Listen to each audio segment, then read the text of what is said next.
That's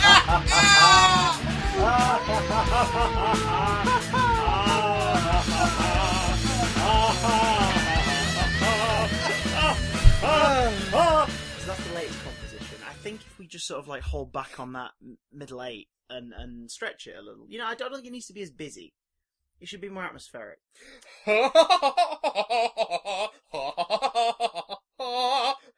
Yeah, something like that.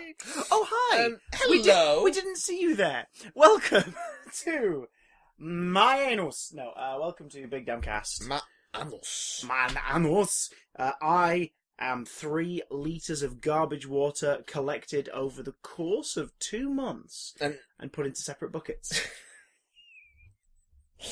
And I'm Guillermo del Toro's monster sex fanfic that won big at this year's Oscars. Take that, 50 Shades lady. Oh, yes, ladies and gentlemen. Everyone's favourite Krampus finally got his dues this year as he won Best Picture and Best Director for The Shape of Water at the 90th Oscars ceremony. 90 is incidentally also the average age of the Academy member. Yeah,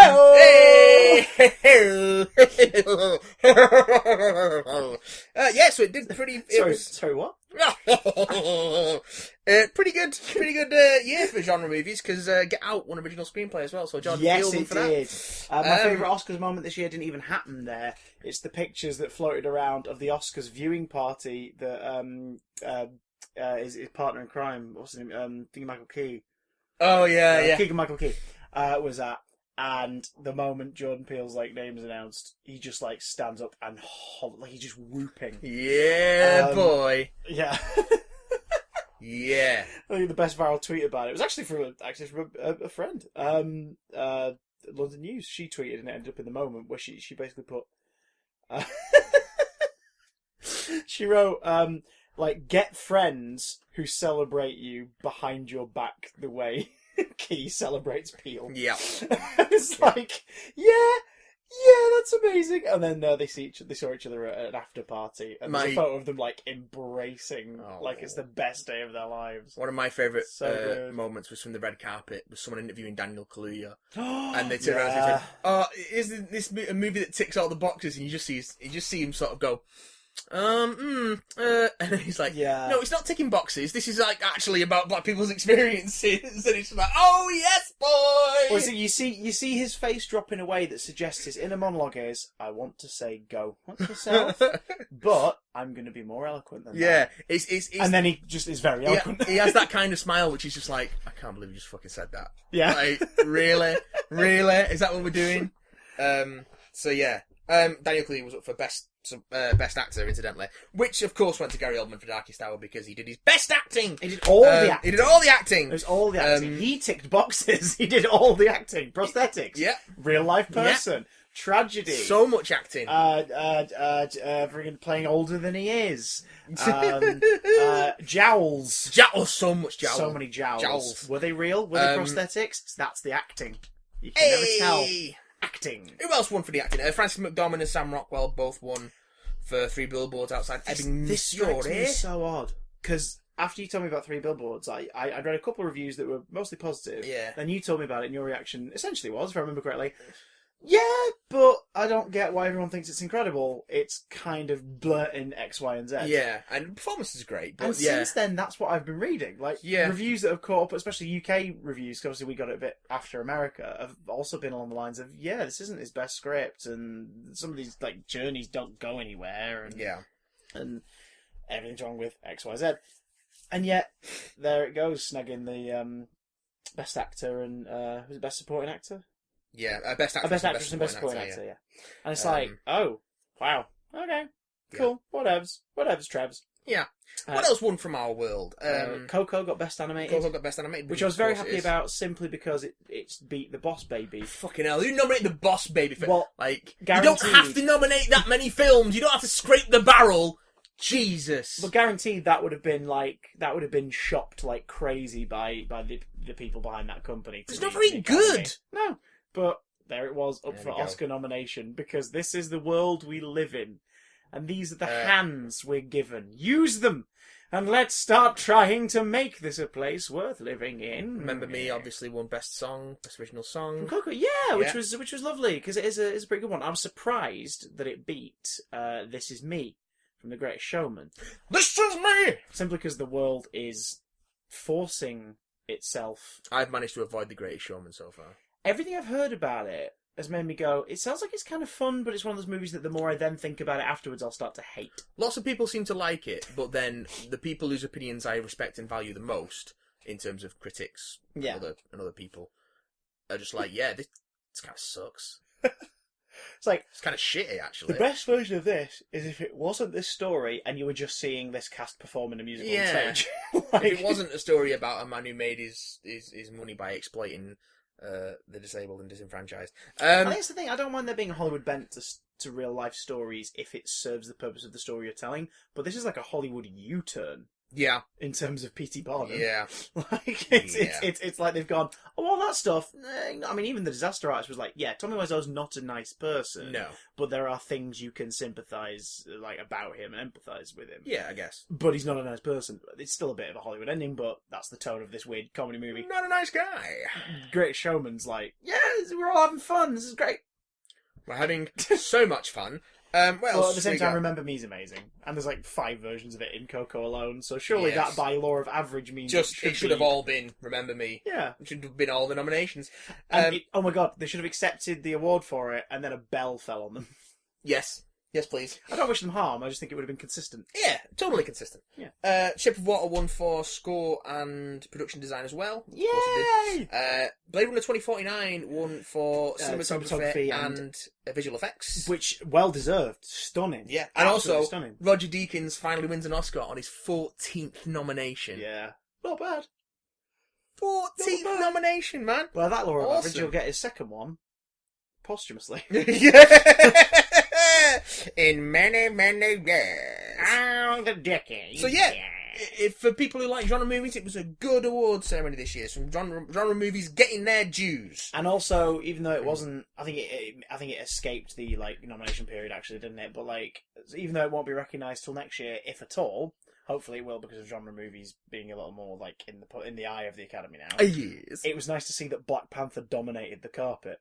Oh yeah. The stars of Black Panther were out and all eyes were on them. There's this wonderful moment where Chadwick Boseman chants Wakanda Forever at the red carpet, and the audience cheer and all do the arm thing back. And I'm looking at this footage going, can I tell 12-year-old me that this is going to happen one day? This is going to happen. Day, the Academy Awards, the Oscars crowd, will not only know who Black Panther is, but will be delighted to see him, and will all be shouting Wakanda Forever. Can we just acknowledge that for a second? Pretty fucking sweet, isn't it? Did you see the M'Baku challenge on Twitter this week? No. Right, so some people started randomly posting bits of dialogue, them performing bits of dialogue from Black Panther, specifically M'Baku lines. Yeah. And the most common one was the whole, M'Baku, what are you doing here? It is challenge day. His arrival in the film. And it became a thing. Winston Duke saw some of them and retweeted and was like, this is hilarious. Because basically it was mostly African-American audience members who were just having a go at the accent, the really thick, the accent he's got. And it's brilliant. And then more and more people kept doing it. And the last one was amazing. The last one was a complete recreation of about 2 minutes of that sequence performed by a small kid. Shot separate, each character shot separately. They did, who's Forrest Whitaker's character? Uri. Zuri, M'Baku, and T'Challa. Wakandan Obi-Wan. Priestman. Yeah, Priestman. M'Baku and T'Challa, and they had different costume and makeup for each bit, and it's they won. They obviously just won this M'Baku challenge. Yeah. But again, going back to what I said a couple of weeks ago, we're in a world where people know who M'Baku is, and he's become a worldwide meme. He does have some of the best lines in that movie, to be fair. He does. Are you done? I'm just kidding, we're vegetarians. That was great. That was so good. It's the fact that he's so sincerely. It's he's not even screwing with them with that bit of information. That's completely true. Yeah. It's no, don't worry, I'm not going to eat. We're vegetarian. It's Oh, okay. Brilliant. Okay. Still frightened of you. You're like 7 foot tall. He is a scary man. Giant, ape god worshipping warrior king. You could crack my skull with your thighs. So please don't do that. So, a while back, yes, I came up with the idea that since they're not going to release them, because you can't upscale them, BBC should start releasing complete seasons of classic Doctor Who, because they're not going to be in proper high definition. No. On Blu-ray. Yes. Because they can do them on less discs. Oh, yes. Well, BBC, where's my money? Yeah, because that's just what you're doing. It's happening. This week, in fact, today, I think, was the confirmation of the UK version. It's been rumoured for ages. And then we're recording it on, Wednesday the 7th. As of yesterday, Tuesday the 6th, it got out that a box set is happening, and the American pre-order went up.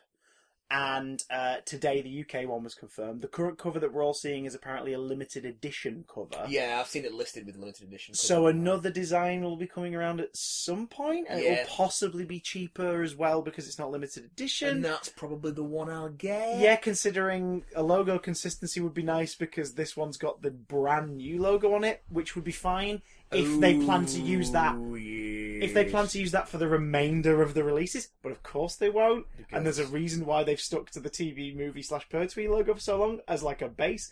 But whatever. Which season is it, Matt? Which season of Doctor Who are they going, alright, here's your first Blu-ray box set, lovers? They're doing the logical thing and starting at the beginning of Tom Baker's run with Series 12. I mean, we jest, but that is straight up the most logical choice. In terms of bangers of classic Doctor Who, you're talking fucking... And Robot. I like Robot, and I will fight you. Alright, I don't think it's very good. good. Kettlewell, step down. I don't think it's very good, but I like it. It is fun. It's camp as sin. It's got a great first episode as well. Oh, yeah. Watching... Yeah. I mean, Tom Baker's mad anyway, but watching him post-regeneration for 25 minutes is frightening. He's pretty nuts. Oh, my God. So you got that. You got Robot. For the Doctor. Quick. The entire scene with Harry's weird. Dark in Space. Dark in Space, yeah. Indomitable. Box set choice. The Sontaran Experiment. Genesis of the Daleks. And Revenge of the Cybermen. Stone Cold classics, all of them. One and all. Especially what's the best that season? I mean, Genesis. Ark in Space. I meant to say Ark in Space, yeah. I've still not watched it all the way. It's very good. I bought the special edition for my birthday last year. And it was transmitted around the same time. It's got some dodgy special effects. But it's very good. That's with the Wirren, isn't it? I'm kind of glad I've held off on completing my DVD collection if this is going to be the thing going forward. I'm not, only because I've only got 6 of them to get to finish it. I've got a lot more than that. I do kind of like the tacky charm of the single sliver discs, but at the same time, if I only ever end up buying 1 or 2 of them, I'm glad I'm going to have season 12 because that's in terms of going back to my childhood and stuff, season 12 and 13, those first 2 Tom Baker seasons with Liz, him and Sarah Jane. That was my bread and butter. That's Doctor Who. That's Doctor Who to me. In fact, those 2 years are probably the most Doctor Who as far as condensing it worldwide ever was. Yeah, in terms of the public's idea of classic Doctor Who outside of the old jokes about wobbly sets and cardboard monsters, that's what people think of. They think of Tom and his long scarf and Liz and the one story that they share with Cybermen, but everyone's always like, oh, with the Cybermen. It's not even the best Cyberman story, but by God, they look good in that though. I like the look of the Revenge Cybermen when they're in the middle. I do like the Revenge Cybermen. They're gorgeous. Got the big Earth shot, big invasion style heads, but then you can see them still slowly going toward the Earthshock build, and they've got they've still got the chest units, and they look so good. I love their silver jackets where they break hands. Break hands. Oh God, my Sky Striker, my glory. I love it. Now, I can see people having beef with this. Why? Because there's been a big habit from BBC Worldwide and To Entertain lately of new Doctor Who releases being yet again a repackaged re-release of a previously released thing with either a new special feature or a new cover. Oh yeah, because they've released everything. Yeah, well, yes, but in a way where it's almost this. I mean, I'd rather you not force me to spend money on stuff I've already got, but my caveat to which is if they do this in the way they've been doing the new series Steelbooks, and it's like 2 a year, it'll take a long time to complete a collection, yes, but that's also much more affordable for completionists. And they have added the bonus to complete a collection. That's true, but I think that's fine, to be honest. Because then it brings back the adventure that we've all been having with the DVD since 1999, which is slowly but surely building the collection.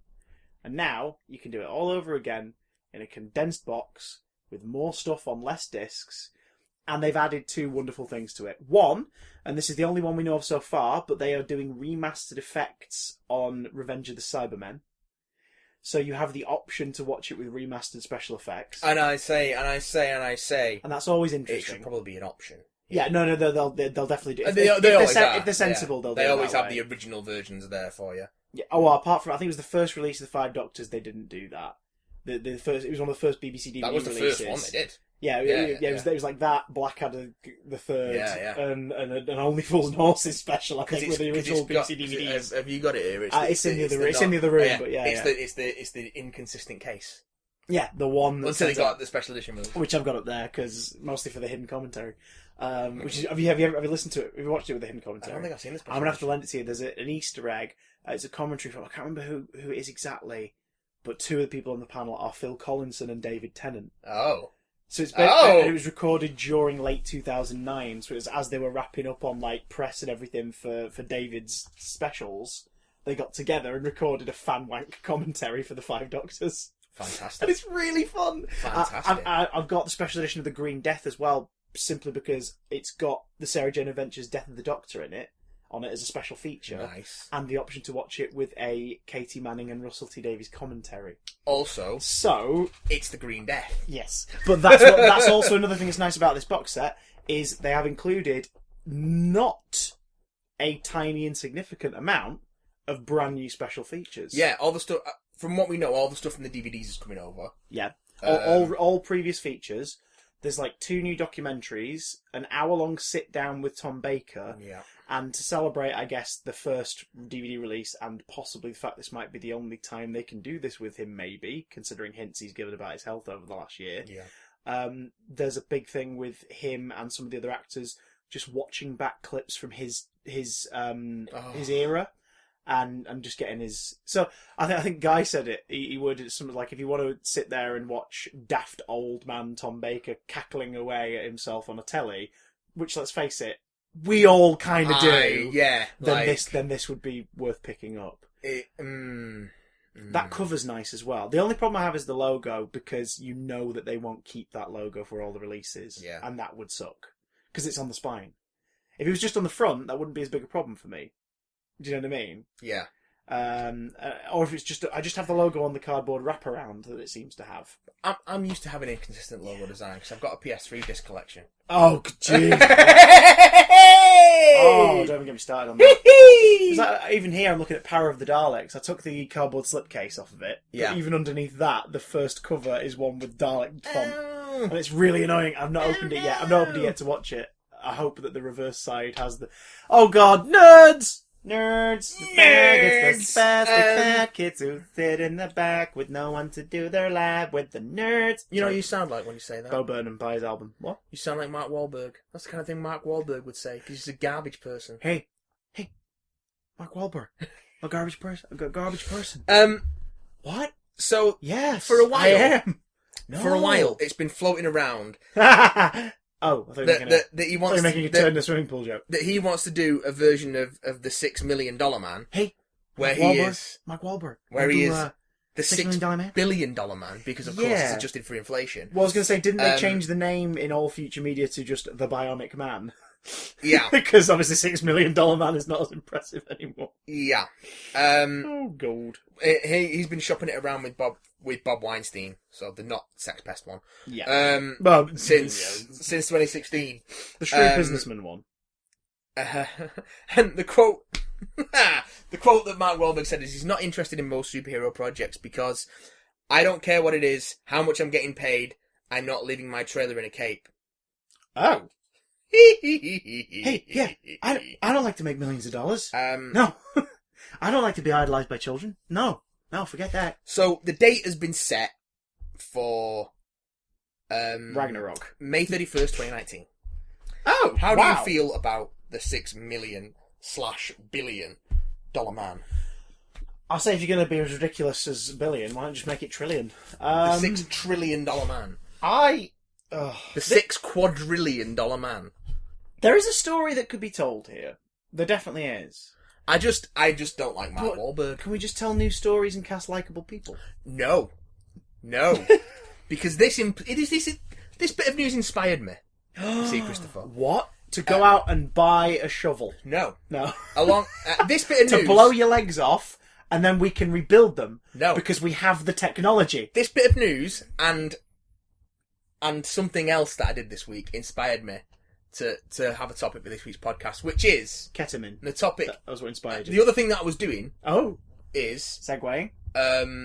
Is that I was watching the new season of the X-Files. Yes! Catching that up on Channel 5. Now, those who follow the Big Damn Work know that Matthew... The Big Damn Work. Matthew, you are indeed a big fan of the X-Files. I'm a big fan of the X-Files. One of our Big Damn Love episodes. You can watch the whole 26-episode season on YouTube. The first season of the X-Files. Yeah. And, in some form or another, I'm going to do more X-Files stuff in the future. It is a great show. It's beloved for a reason. It is a great show. One of the creepiest theme tunes in TV history. Well, the thing is, Chris... One good film. It's not a good film. It's not a great show anymore. Oh. And it's not been a great show for a while. so this came to mind. Franchises that need to stop. Or should have stopped a lot sooner than they did. I think this specifically tends to pertain to franchises that die or say goodnight, or take their bow. And are then revived after the fact. Yeah. Usually long after the fact. Which sometimes can work. Case in point, from a financial and mostly critical standpoint, Star Wars returned in 2015. Yeah. Was mostly praised. Although that could go either way depending on... And financially was a massive success. Yeah. That could go either way depending on how Solo turns out. Oh, yeah. Yeah. But so far we've had 3 entries and a bunch of new TV projects, and for the most part they've been very well received. Really good, yeah. And they've certainly made the money, and they're a home name again, etc. The Rocky movies were revived after a long gap. Rocky Balboa was great. And Creed was brilliant. Creed was fantastic. Falls Michael B. Jordan. Sorry, Four Sticks, Michael B. Jordan. Sorry, no, Black Panther's Michael B. Jordan. Yeah, that's the one. That's right history. That's the one in terms of films. And so yeah, it can work. It can work. But sometimes you just go, sit back down. So, let's talk briefly about the X-Files before we move on to other things. Let's do it. For those who aren't familiar, give us a basic plot summary of what the X-Files is/was about. The X-Files is... Because there might be... I know we have quite a lot of young listeners who might genuinely not know. Remember, this came out in the early 90s when, the wave of, ufology and alien close encounters and stuff was in a resurgence. Exactly. Creepy theme tune. 2 FBI agents... Fox Mulder and Dana Scully. Fox Mulder is a idealist, steel-chinned hero with a loner loser who's shunned by the rest of the department and called Spooky for his ideas about extraterrestrials and paranormal phenomenon, and he's convinced that his sister was abducted by aliens when they were children and she's been missing ever since, and he's out to find the truth about her and the conspiracy and what's going on. And Dana Scully is assigned to quote unquote debunk his work by providing reports, and it's always I'm gonna steal from Eddie Izzard for this explanation of nearly every episode of the X-Files. Mm-hmm. Scully, there's Martians with big elbows running around. No, Mulder, I don't believe there's Martians with big elbows running around. And then the end of the episode is Martians with big elbows fucking everywhere. Pretty much, something weird's going on. Mulder's like, it's this, and Scully's like, no, it's not that. There's no scientific explanation for that. There's no rational backup for what you're saying. But no, it was actually that all along, mostly. For the most part. It was one of those shows that it was kind of instrumental in early 90s TV and the effect it had on shows going forward, because it was that thing of, here's a 20 episode season. There's going to be a bunch of these episodes that carry an ongoing narrative forward, and then weaved into that there's going to be these sort of Monster of the Week episodes, which are sort of standalone. But you see the characters grow through that. David Duchovny and Gillian Anderson, star-making roles for them. Loads of great guest performances from various episodes. 6 really solid seasons, like really good seasons. Season 7 starts to go to shit. They resolve the Samantha Mulder, his missing sister arc, in just the worst way. Do you want me to explain it? How do you explain it? Give me the bullet points. So the whole You've got series, that glint in your eye that says, I've got to get this off my chest. The whole series, Mulder's like, my sister would... No, the whole series. So this is built up over 6 to 7 years worth of viewing. Yeah. It's like, my sister was taken by aliens, and there was some conspiracy about it, and then later on you find out that Mulder's father was involved with the conspiracy, and he had to make a choice over whether Fox or Samantha was taken, and he chose Samantha. And then she was taken and experimented on, and there's like fake outs of, Samantha's back, but it's not really, it's an alien clone based on her DNA and whatever. So, in season 7, we find out that Samantha was abducted. Yes. By the government. Yes. To make it look like an alien abduction. Yes. And they did experiments on her. And she grew up mostly on a base. And then she escaped. And then she was picked up and in a hospital, and then she disappeared from a hospital room. Mm-hmm. That's what happened. You know why and how she disappeared from a hospital room? How? Aliens? Energy beings, or walk-ins, detected her vast suffering and transformed her into a being of pure light and energy, so she could escape and live a life free from that. So angels, basically. Angels. Sci-fi angels. This comes out of nowhere. You've been in pain. That reveal comes out of nowhere. Come with us, chum. And after that episode, like, the ongoing myth arc of the series just drops off a fucking cliff. Like, there's still some decent episodes, even in season 8 and 9, where Duchovny bows out and Gillian Anderson sort of reduces her role, and you get Robert Patrick and Annabeth Gish taking over as new agents on the files. I like both those actors and I like both those characters. I don't think that's the problem with the show going forward. It's that the myth arc is dog shit. And there's still good episodes peppered throughout seasons 8 and 9, but they're just so few and far between. And then go to, I think it was the year before last, when they brought season 10 out, or the event series as it was called at the time. But now they've done another event series, so I guess it has to be seasons 10 and 11. And they only did 6 episodes for season 10. So you're thinking, there's going to be a higher quality of, higher ratio of quality to... Yeah, like it might be a complete arc, maybe a Monster of the Week episode in the middle, just sort of give you a flavour of the old run. Nope. Oh. So, Duchovny and Anderson are back. Yeah. But it's like... it just papers over what's happened in the intervening 15 years or so. And like, it just like, this stuff has happened and these things have happened and it's all a bit different now. But but by the end of like the first couple of episodes, it's like, they're FBI agents again and they're working on the X-Files and they're partners. They're also partners that, are they in a romantic relationship or are they not? Have they got, they had a child together, but where's the child and what's going on? Where's the child? Where is the child? The season 10 ended at, there was one episode out of the 6 in the 10th season, which is among the best episodes the show has ever had. And that's Mulder and Scully meet the Weremonster. And it's by James Morgan and Glenn Wong. Darren Morgan produces. They're brothers. It's confusing. And it's Rhys Darby is the guest star in it. Okay, yeah. And it's a comedy inflected Monster of the Week episode about a weremonster. And it's just fucking brilliant. It's really funny. Yeah. We've got some great stuff to say, like great scenes and stuff, great effects and great. Does it almost feel like this is one that they probably wanted to do at some point? Yeah, kind of. Probably couldn't. It's very much either because of the budget or the effects of the time, whatever. And they've just gone, sod it. It's very much. Do it. We're back. Let's do this one. It's very much in the vein of the tongue-in-cheek stuff, like War of the Coprophages or Jose Chung's from Outer Space from season 3, or Bad Blood from season 5, like that kind of. It's just a tongue-in-cheek approach to the material, and it's also where you can see that Anderson and Duchovny are kind of enjoying themselves because they have to make it kind of silly. Season 10 ends on a cliffhanger.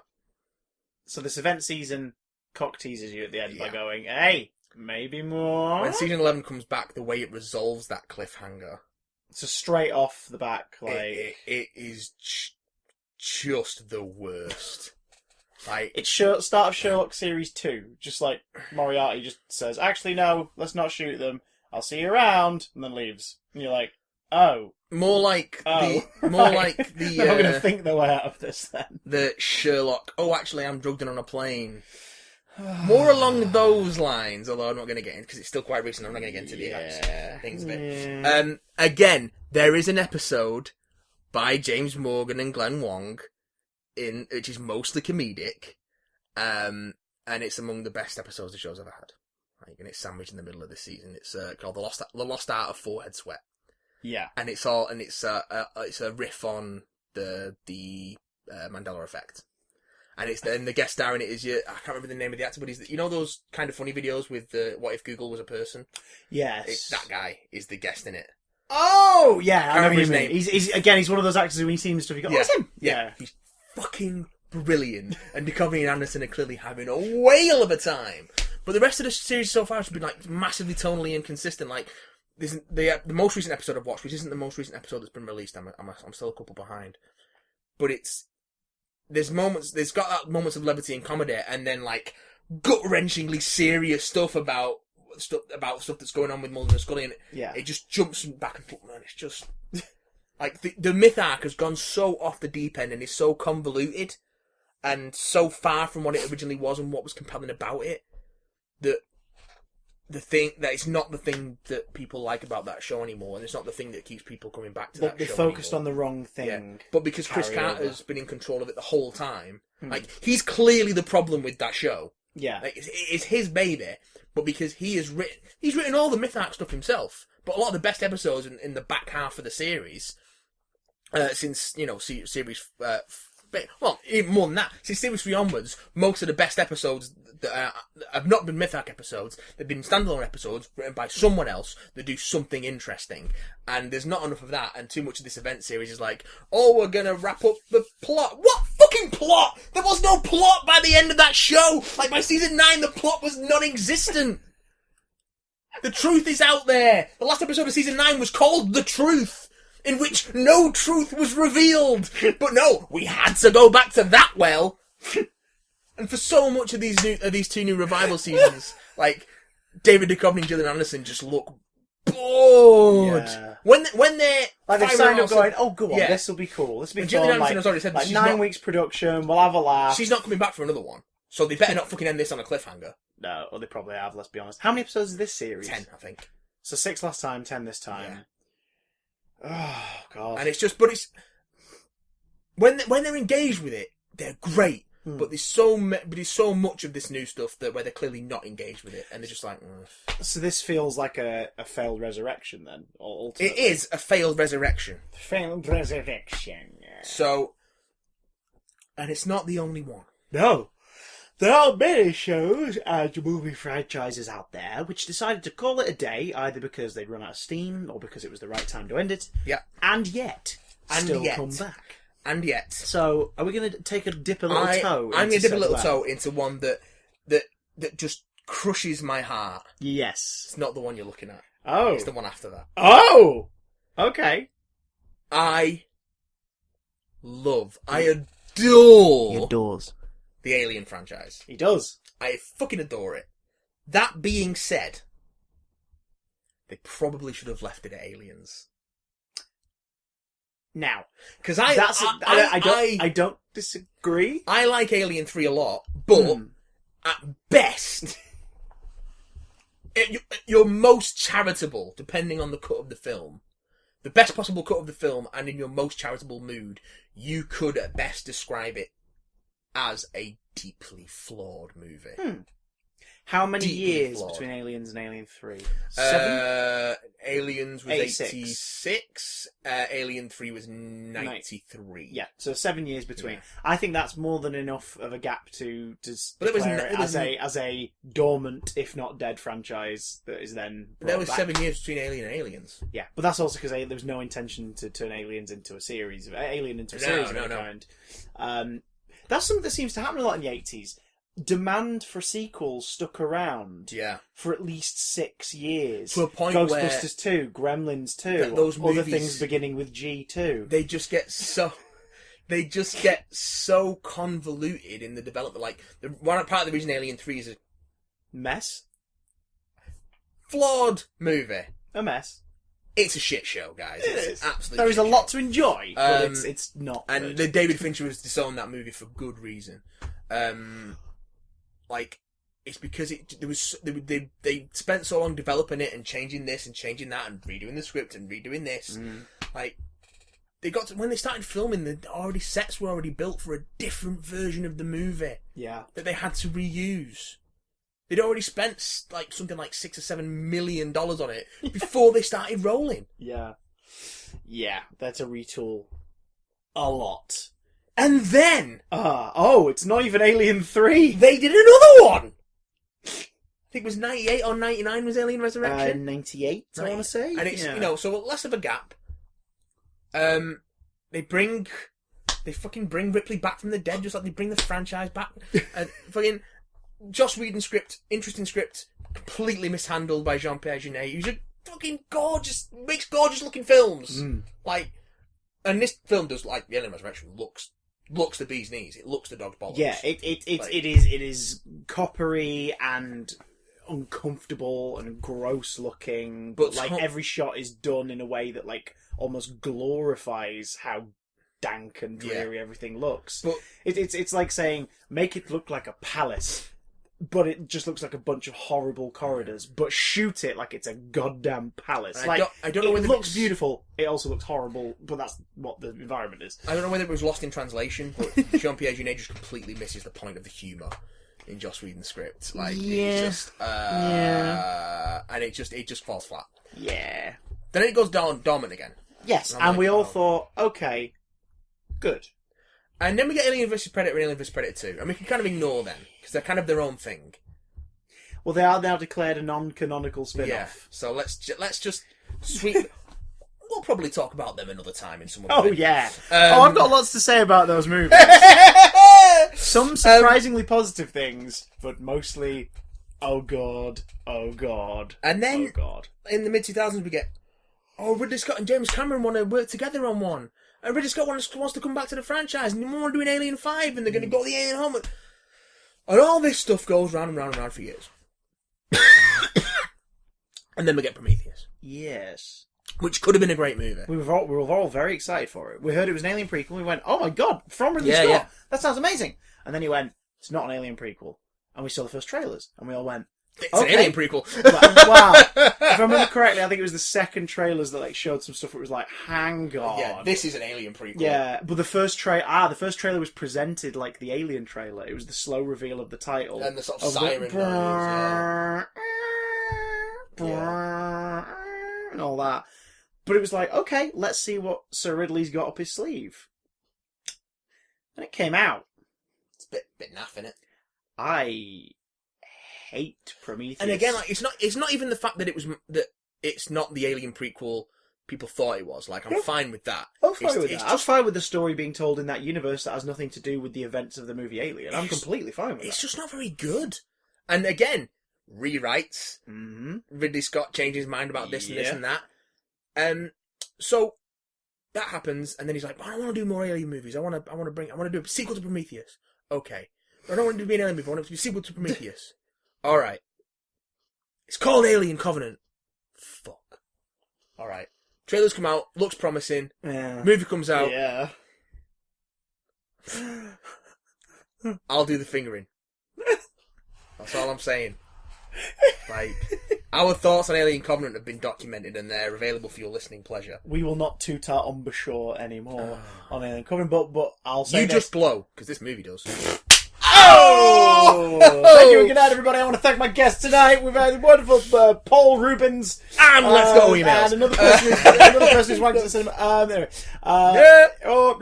The thing is, with those two movies, what makes them slightly more offensive, Prometheus and Alien Covenant, is they are both very well-made movies on a technical level. They look gorgeous. They're well-made movies on a visual level. But but in terms of, like, narrative and editing and structure, the skeleton of the film, a fucking mess. The skeleton of the film itself, like the thing that supports it, is how it looks, how it flows. Yeah, and that's there. And then you add the meat to it, like the stuff that will actually stay with you in terms of the story. Yeah, none of that works. It's all horribly sour. Because like Prometheus in particular has some amazing practical effects and puppetry work and sets. Oh yeah, some really gorgeous stuff. Yeah, and Alien Covenant has like. I think for the first hour, I think the pacing is quite nice. It feels like you're being led into something and that it's a trap. And you're like, okay, let's see where we're going. And then it decides to become an Alien prequel outright instead of a sequel to the sort of prequel that we got the last time. But in a way that makes no sense in the context of Alien. Yeah. Or Prometheus, for that matter. Yeah. Hey, you see that mural in Prometheus? That's a xenomorph, isn't it? No, because David doesn't invent them till another 20 years or whatever. So... not sure how that's there. But Ridley wants to do another one. Yeah. Or two. And we lost... Now, we could possibly have had a non-botched resurrection here. See... with Neil Blomkamp's movie. Opinion and reports vary on how far along this project was. Like, whether there was even a full script for it or not. I know it got to the point where...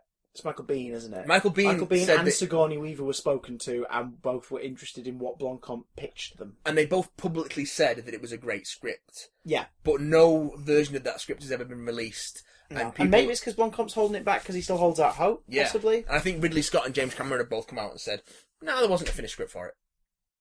Yeah, but that's an easier death knell to give it publicly than, oh, that thing you all liked. Yeah, no, we cancelled it.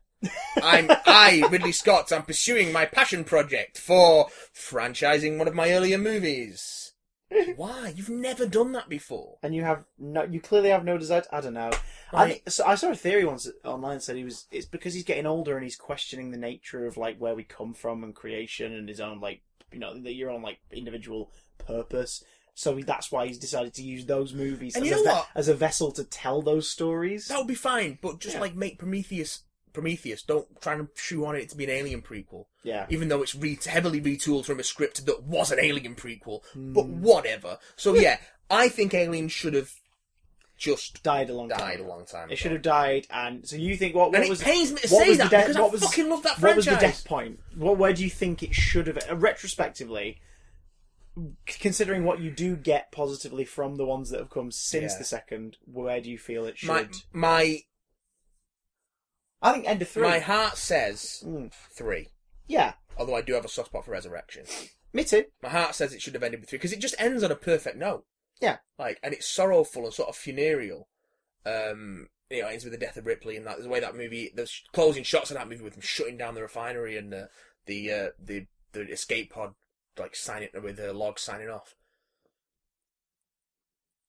There's a reason why for the longest time it was called the Alien Trilogy. Yeah. Because that was it. That's the end of your story. Yeah. And, it's a shame, really. But it's a shame. And there's been loads of spin-off stuff. Most of it's been shit. I've got one that isn't hotly debated to have been a bad resurrection of the franchise, but you can certainly see how things would have been possibly better and more finite had it ended where it was intended to. Tell me!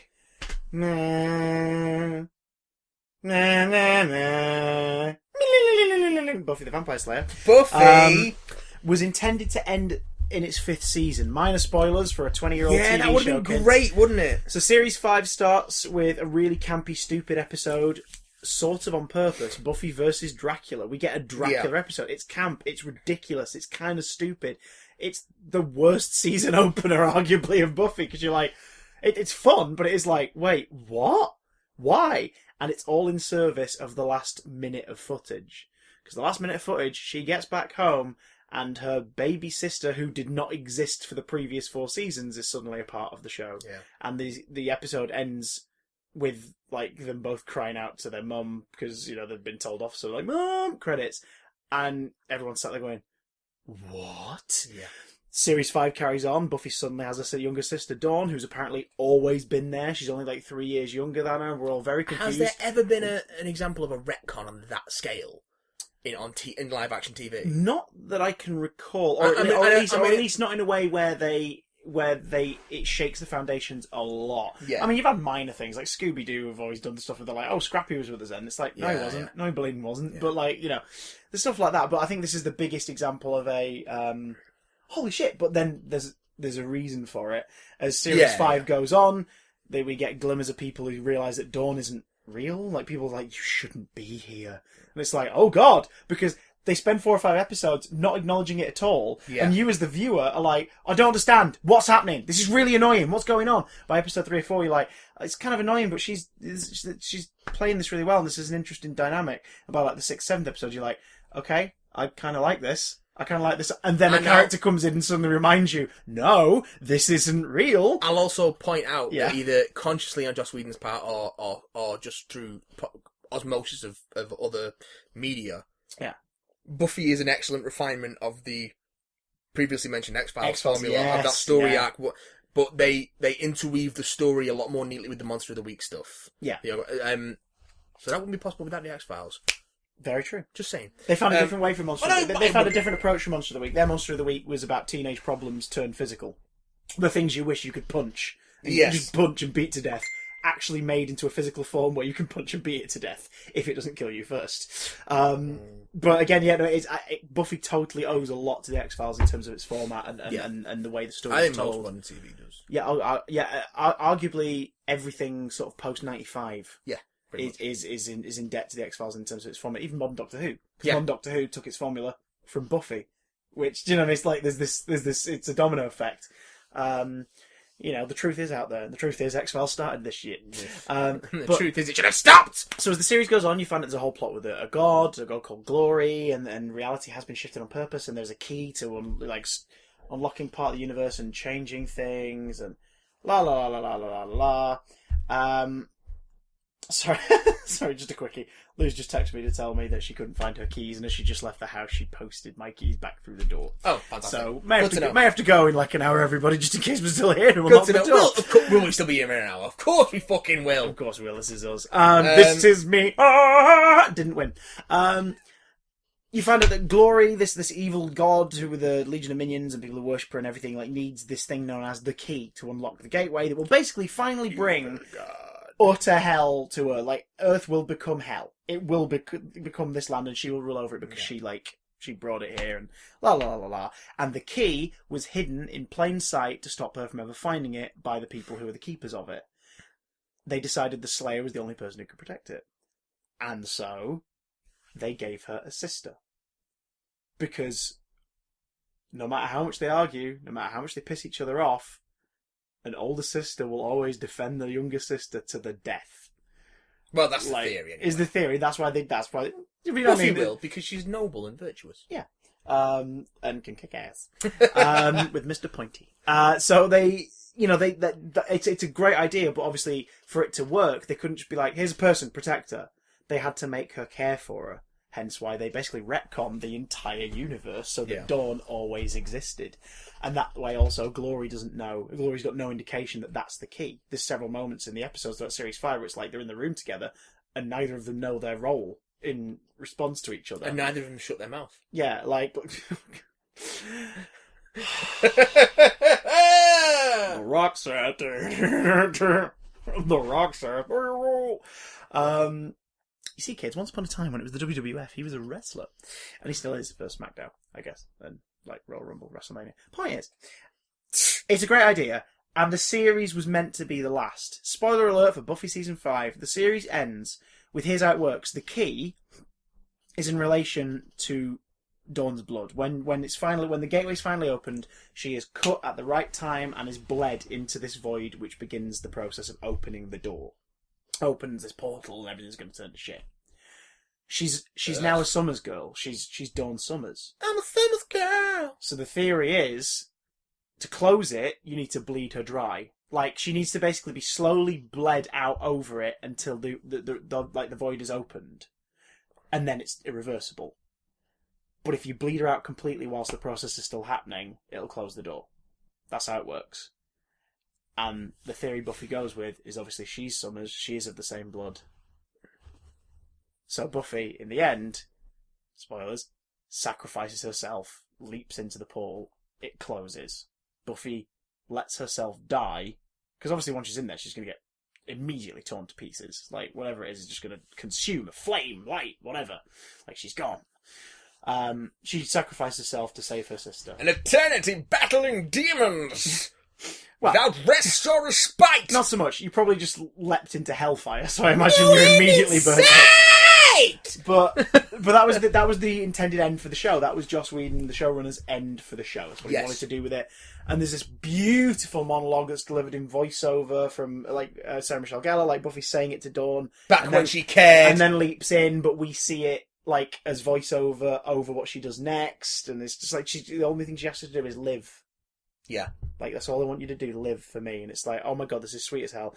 The series ends with Buffy dying. Credits. During the production of Series 5, Buffy had moved... It was a 20th Century Fox show, but it had moved networks to the WB. And it was rating like gangbusters. It was doing so well. It was like the most watched fantasy program, specifically with like teens, 20-somethings. Like, it was huge. And so Warner Brothers said to Joss Whedon, look, we want more. On the spot, we will give you a 2-season order. You can have 2 more seasons immediately from us if you want it. And he mulled over it, and apparently after a little while decided, do you know what? Okay. Now there's some conflicting reports over whether or not this is true, but some people said that he requested at least like a year's gap so that it could feel like it had gone and then come back. But no, part of the WB deal was, no, we want it now. Like, we want while it's hot. Yeah, like, we've got the production team, we just need to basically reassign everyone and they can go straight back into working on it and get Series 6 on the go and blah, blah, blah, blah, blah. And the reason he said yes was because he was like, oh my god, there are stories I can tell. One of which is the starting arc of Series 6. That doesn't sound like Joss Whedon. No. Now, Series 6 and Series 7 are good television. They are good... This is before we knew that he was a pig. And again, this is talking about his creative endeavours. What he did out of hours is pretty gross. But anyway, he's run out of stories now. Yeah, oh yeah, it's weird, that, isn't it? Yeah. The light is out. Heartbroken. So, he had a story he could tell. Series 6 is a good series of television. Series 7 is a good series of television. But arguably they are nothing compared to the previous 4 to 5 seasons of the show. They have some really big standout doozies, much like the X-Files later seasons do. There are a couple where it's like, oh my god, that's incredible. Oh my god, that's amazing. Yeah, I was just thinking, this sounds familiar. Yeah. And the opening storyline that sort of sticks around for the first 5-6 episodes of Series 6 is great. The idea behind it. Yeah. It's the reason why he was like, okay, we can do this. Series 6 opens with her friends still looking after Sunnydale, still killing vampires and stuff when they can, because they don't know who the Slayer is. I mean, technically the Slayer at this point, the way the Slayer thing works is when one Slayer dies, the next potential, as they're called, activates. Buffy died in Series 1. Form of... She was killed and resuscitated within minutes. Yeah, which is and how she just survives, which is why in Series 2 we meet Kendra. Yeah. Which is a great story, because it's like, wait, how can you be the Slayer? It's like, well, technically you're dead. Like, you died, but somehow you've still got the abilities, but it activated. The curse that was originally put on us activated. I'm now the Slayer. And then we lose Kendra in Series 2, and Faith becomes a cast member. So, Faith is the Slayer.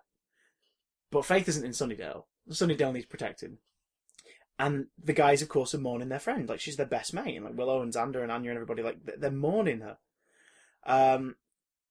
And so, I can't remember what circumstance leads to it, but basically they find the loophole and they resurrect her. They bring her back, and it's the start of an arc for Willow that runs through Series 6. The idea that she's pushing magic too far. Yes. Which is a nice evolution for that character and works really well. So they resurrect Buffy. And of course, it's like, what the hell's going on? Oh god, you were not sure what's going on. And by the end of episode 2, it's like, okay, she's back, she's here, she's alright, she's going to be okay. She's a bit shaken, but she's going to be alright. And Buffy's not feeling particularly well in a way that's not articulated until episode 7 of Series 6. Yeah. which is where it's the infamous musical episode, Once More with Feeling, which again is stellar television. It's really entertaining.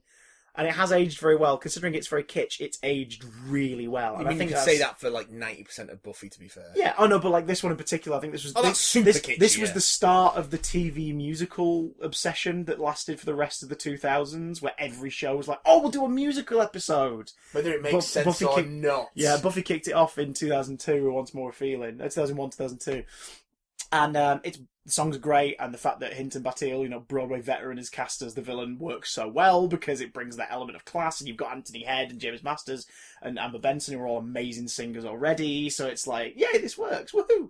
But in that episode, people are compelled to confess things.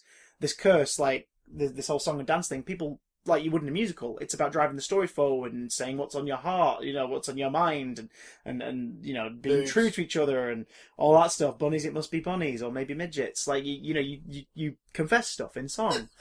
And in this episode, we find out why Buffy's suddenly so eager to get back into the fight and why she's sort of being a lot more reckless. She wants to die because her friends pulled her out of heaven. Makes sense. When she died at the end of Series 5, whatever afterlife she goes to, because the show's very, like, it's non-religious, it's a very atheist show, but it uses mythologies and religion as part of its structure. Whatever place she went to, whatever plane of existence her soul was in, was her heaven. She was happy. She wasn't suffering anymore. Mm-hmm. And her friends pulled her out of it. And they find out in this episode, and that's really shocking. And it's like, oh God. And of course, their relationship is fractured from that point on. Because she's like, I shouldn't hate you. You were doing, as far as you knew, the right thing. Yeah. But you took me from heaven. Like, do you know what I mean? It's like, this isn't, and what follows is the stuff that doesn't work and that people have problems with. Yeah. She longs to feel again, and feeling means forcing herself into a semi-flip-flopping abusive relationship with Spike. Which essentially is her... Never quite sat right with me, that. It's odd because she's, on some level, she's raping him. But it's consensual to a point. It's only... He realizes later she's using his body for her own purposes, and she's getting him to fucking beat her around and everything on purpose because she just wants to feel. She's fucking one of her worst enemies. It's an emotional abuse thing. But the thing is, he started to develop feelings for her, and when he realizes this, he's like, "You've just been using me. Like you've literally, I've just been a toy. That's all I've been." And then he starts to doubt who he is, and he nearly rapes her, but forcibly in one act. And then he realises that he's a monster, because he is a vampire, but he realises what he's doing, and he fucks off and he goes and gets a soul. And that starts other story stuff in Series 7 where I was like, wait, what? And certain characters, it's like the script suddenly don't know what to do with them, and we kind of lose an element of the show, because Anthony Stewart Head was like, I thought we were done. Like, I've gone back to the UK. Like, I'm doing other things. So he's in some of Series 6, and then he's in some of Series 7, and it's odd, because then episodes start to get not great. Yeah. Never dreadful. There's a couple of ones that could be considered dreadful. Clunkers. Yeah, I think it's called Double Meat Palace. I think that's the name. I love it. That one. That one gets that's in Series 7 when Buffy gets like a normal job brief, or it might be Series 6, and it's the one where she works at a fast food restaurant. Yeah, I know it. And very there's well. that woman with the thing in her head, the elderly lady, and it's because basically the whole episode's making you think there's a Soylent Green thing happening. Yeah, and there isn't. There's just this creature that's disguised as an elderly lady who regularly goes there, who's been eating the employees after hours. Coincidentally, there's a season 6 or season 7 X-Files episode about a guy who works in a fast food restaurant who eats brains. Because of course. The villains of Series 6 are both loved and hated by long-term fans of the show. Because one of them's a character that we'd grown to really like, called Jonathan, who'd been in several episodes before. Oh, yes, the and trio. And then had a wonderfully prominent role in a Series 4 episode called Superstar, which is, again, a retcon episode on purpose, and it's wonderful. But, like, the villains for Series 6 are just 3 nerds who do a bit of black magic and tech stuff.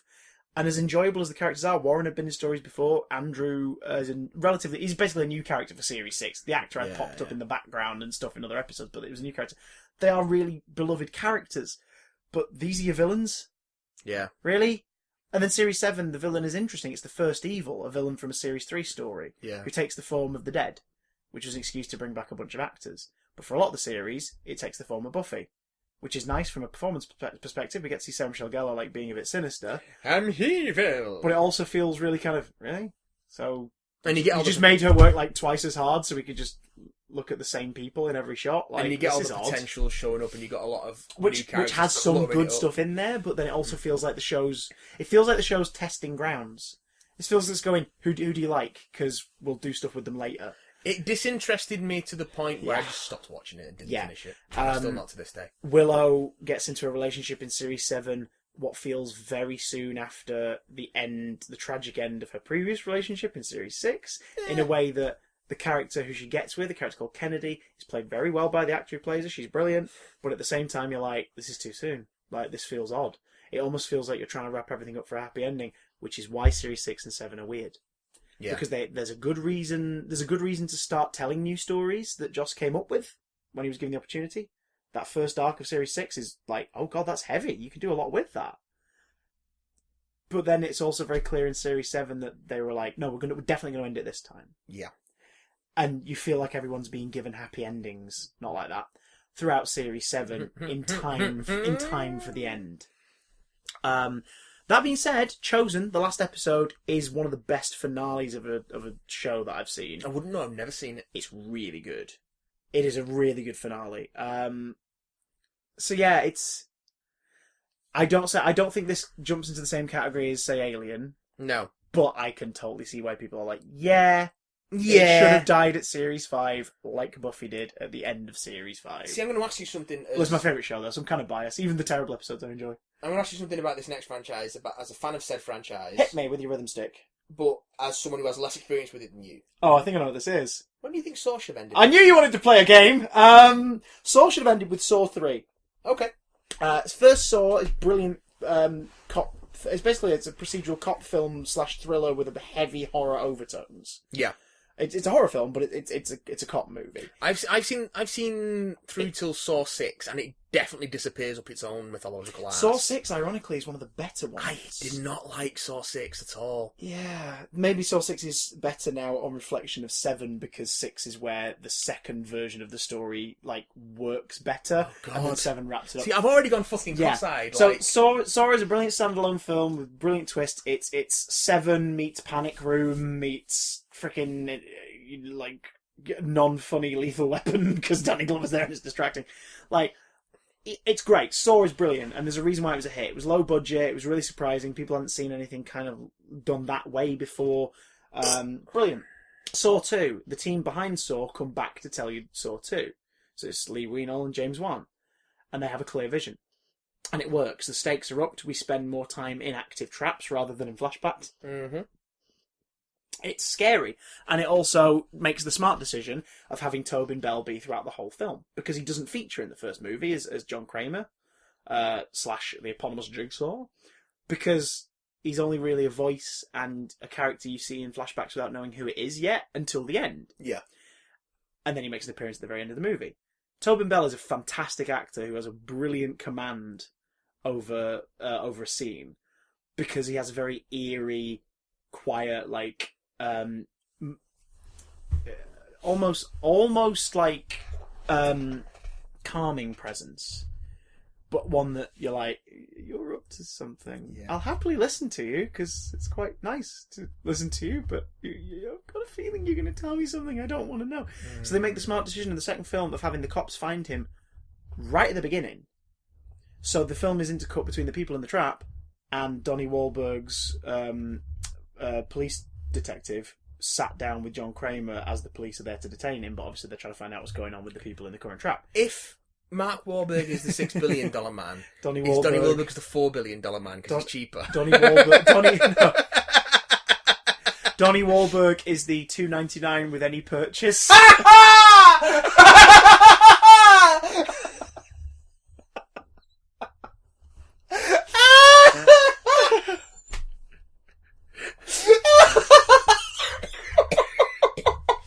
Oh God!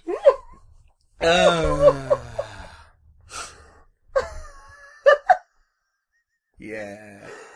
Saw 2's alright, isn't it? He's the one who in the trailer for his multi-million-dollar franchise is like, guys, I think we gotta go, Bob. Like, you know, he's not quite. Oh God! He's from that same obnoxious gene pool, but he's not the best. So yeah, but like they make that smart decision, and then Saw 3 is under different hands, but James Wan and Lee Wein still have like fingers in that pie and how that story goes and what's going to happen with it. But are the fingers still attached? Oh, and it ends in a nice little twist, and it's fine and it's great, and it's interesting. But then the story carries on. 4 is terrible. 5 is terrible. 6, I promise you, I understand why you didn't like it, but I promise you 6 is the one that works out of the second part. Like, there's a trilogy essentially, and then a quadrilogy, but the third part is also very key to events in the next 4 as well. I've gone fucking cross-eyed. Yeah, so did they. And 7 is not great, but it's also very finite. It's the franchise going, look, we've had 7 Halloweens of financial success, let's call it a day. We're going to end this now. We're even going to call it Saw the Final Chapter on some home video releases. Yes. Because later on, they were like, oh no, it's called Saw 3D, because it was released in 3D. Yes. It's Saw 3D. It's not Saw the Final Chapter, it's Saw 3D. Why would you start calling it that? Because Lionsgate still planned to do one at some point. Last year we got Jigsaw, which is arguably a spin-off. It's in the series, but it's not a follow-on. I've not seen it, so I know fuck all. Spoiler alert, turns out it's a prequel. Okay. It's actually a prequel to the series. Sure. And a sequel.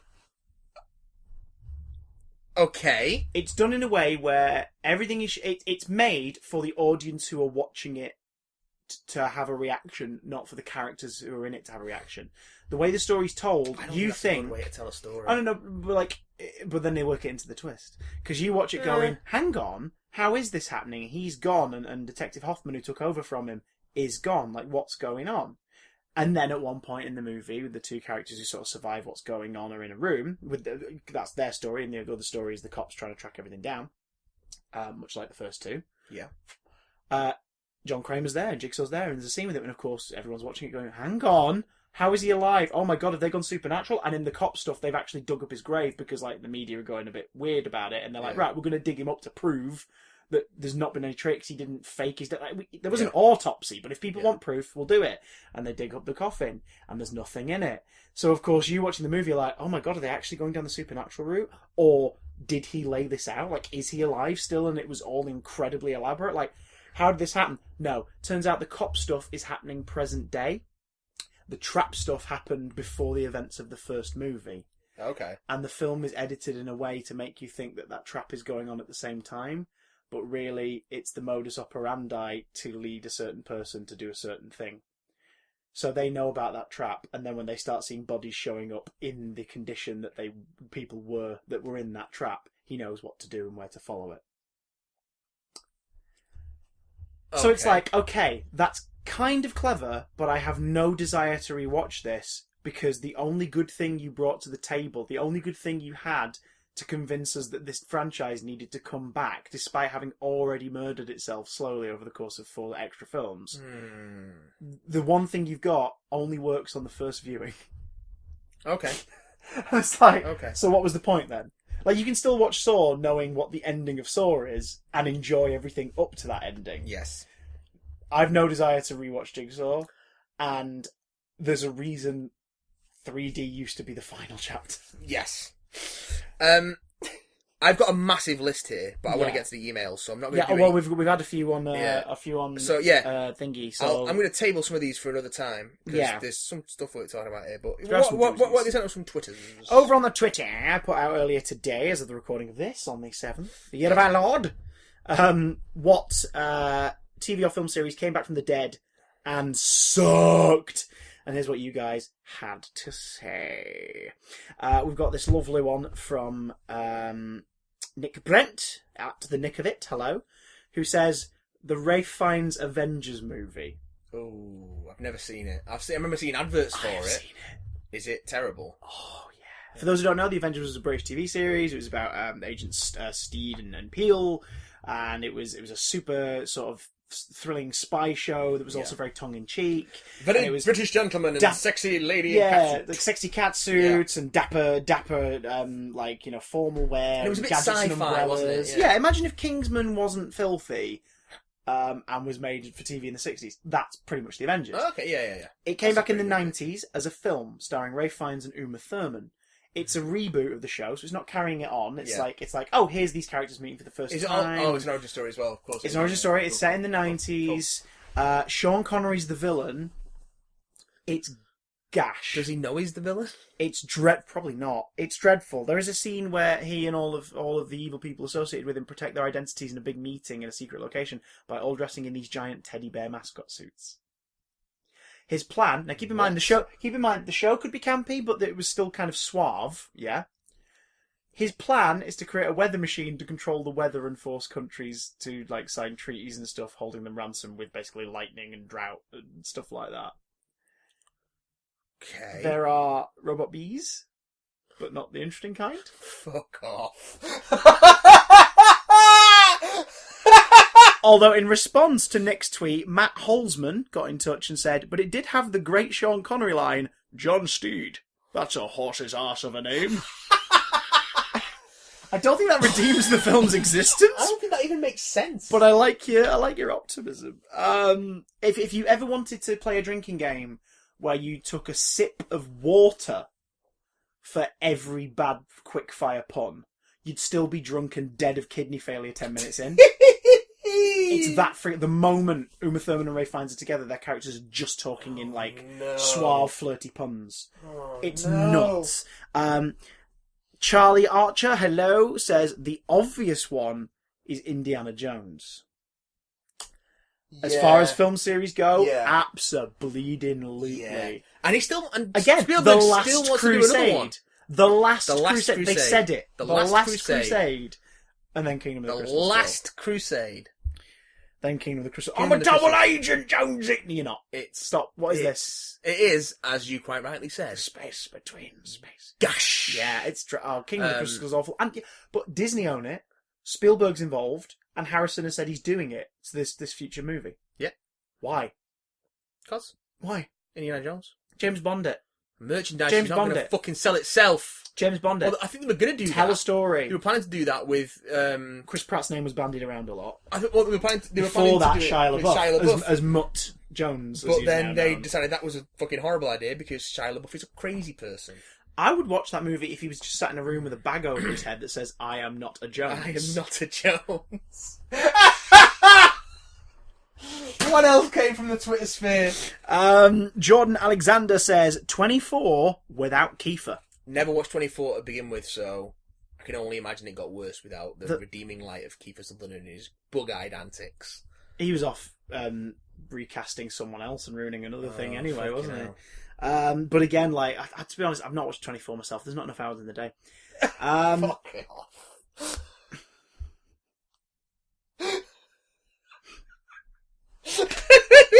You bastard. Ginger Lucas pointed out National Lampoon's Christmas Vacation 2. I wouldn't say that like Christmas Vacation was a franchise in itself. But I guess National Lampoon is a franchise. But also National Lampoon falls into that weird banner where like any comedy film from a certain period just had that strap to it in post-production and to try and sell it. But then he says also, so is I'll Always Know What You Did Last Summer. You know we're going to get a long way, and detailed email correction about the history of the National Lampoon franchise now. You know that's coming, don't you?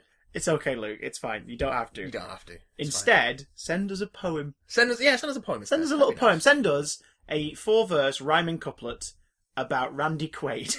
How many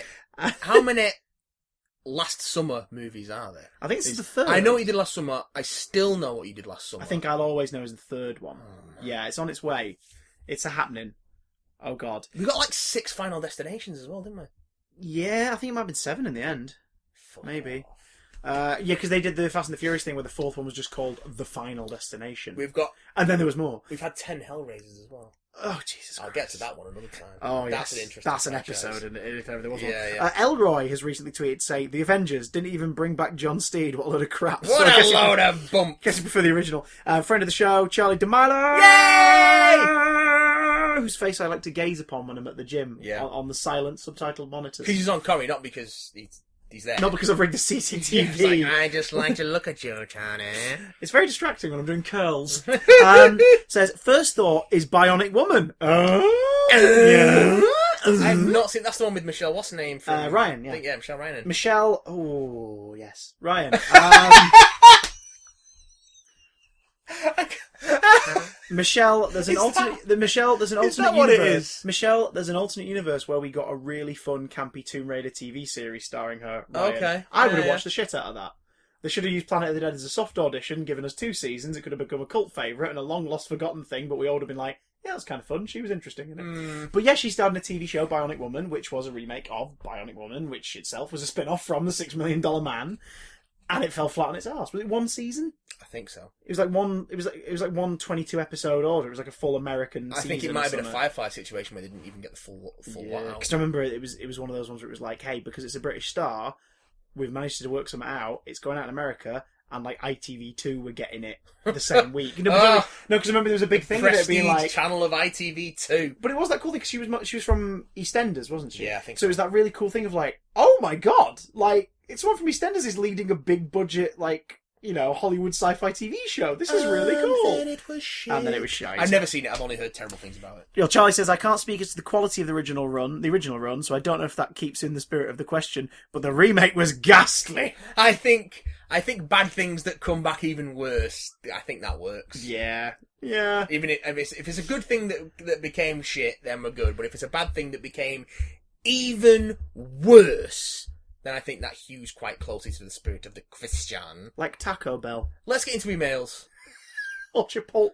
Let us go, John Spartan, to Taco Bell.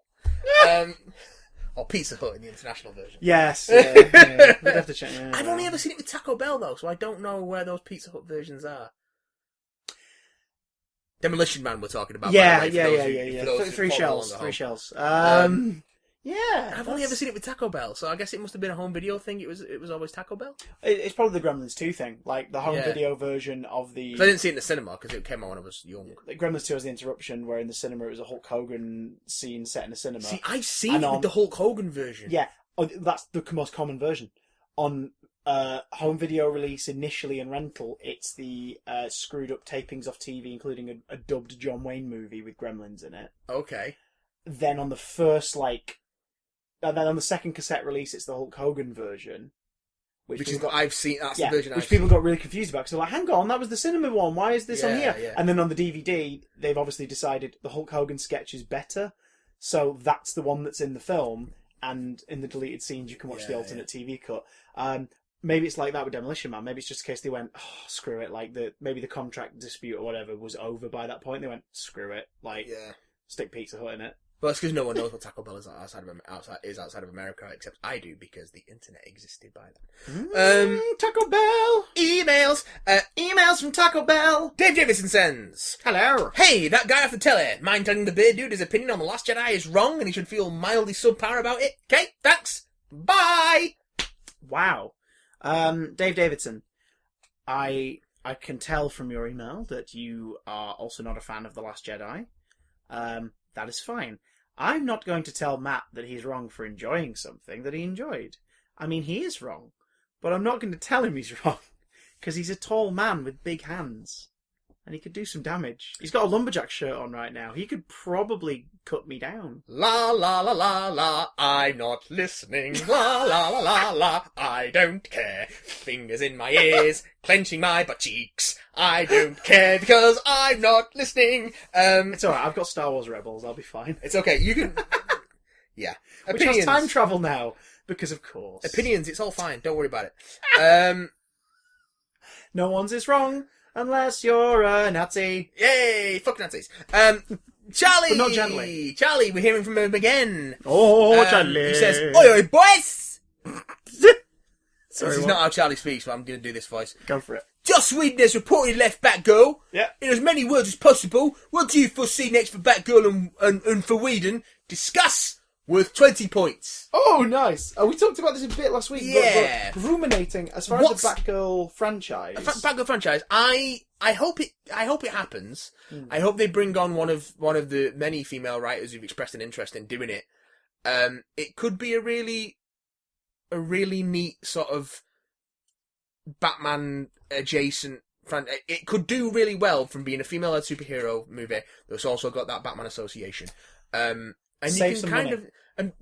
Save some money. Use surely some production and pre-pro that they already would have paid for and designs that they would have worked on, and pick up another film that they've apparently dropped, and do the Gotham City Sirens movie, but make it a Batgirl movie with the Sirens as the villains. Oh, Birds of Prey. Do an ensemble female superhero movie. That would be very cool. No, Gotham City Sirens versus Batgirl, and then the sequel's Birds of Prey. Okay. Build up to it. All right.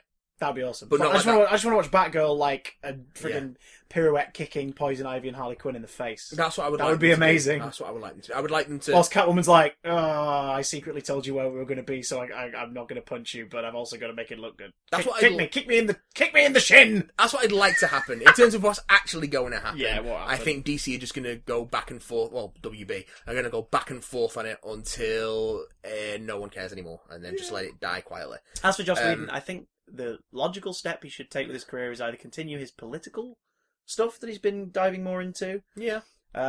Like, go for that. Like, just basically helping with funds and campaigns that are trying to regain power for stuff that the Republican governments have tinkered with that the Democrats try and hold on to. Like, focus on that, because that's work that is, good and important and prompts discussion and probably involves less extras and interns. So there's that. And just stick to writing scripts. I'd happily still watch things written by Joss Whedon. I just don't want him to be helming giant things, really, I think anymore. Joss Whedon's an interesting case because it's... Also because his work started to change over the years in a way that's not as fun anymore. And also because, he's been... There's some stuff that's come out about his infidelities and things like that, and his attitude to women, but he's not been accused of being a rapist or not necessarily. He's just been a scumbag to his wife. Yeah, which is not to say that that's a small thing, but that's shitty. Yeah. But the reason there's been such a backlash against him is because he spent so much of his career sort of being a flag waver for feminism. Yeah. So it's just. I think being exposed as a bit of a hypocrite is kind of done him a fair bit of damage. So I don't think we're going to hear much from Joss Whedon for a while. I think he should take a back seat and just stay out of the public eye and work on whatever he needs to work on. But write scripts. Yeah, I don't think right. Yeah.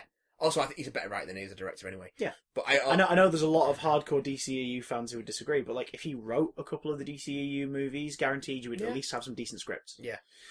That's if he's not run out of ideas, apparently. That being said, apparently, I've not read his Wonder Woman script, but apparently it's pretty gash. Yeah. Weird that, isn't it? So... Weird that, considering he championed for it for ages. And also compare and contrast the way he... compare and contrast? Do I get points for that? Hey. Compare and contrast the way that the Russo brothers handle Black Widow to the way that Joss Whedon handles Black Widow.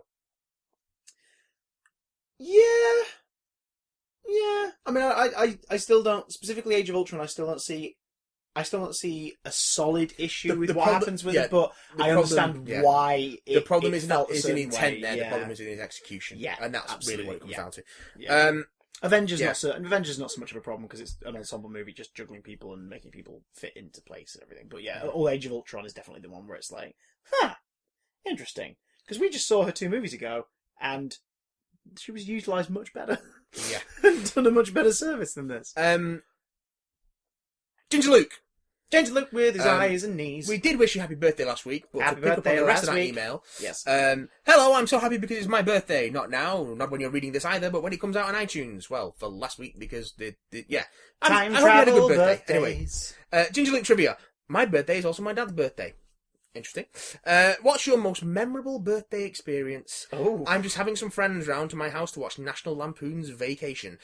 Chris, I would really love to come to your comedy night shows, but I'm merely 14. Are there any chances of being let in if I turn up with a parent? I would love to come to your run of family shows, but I'm more interested in the production and behind-the-scenes side of children's entertainment, which I doubt will be discussed in that run of shows. Would you maybe consider doing shows for secondary schools, or either in person or via Skype or behind-the-scenes stuff? Weekly reminder, the producers.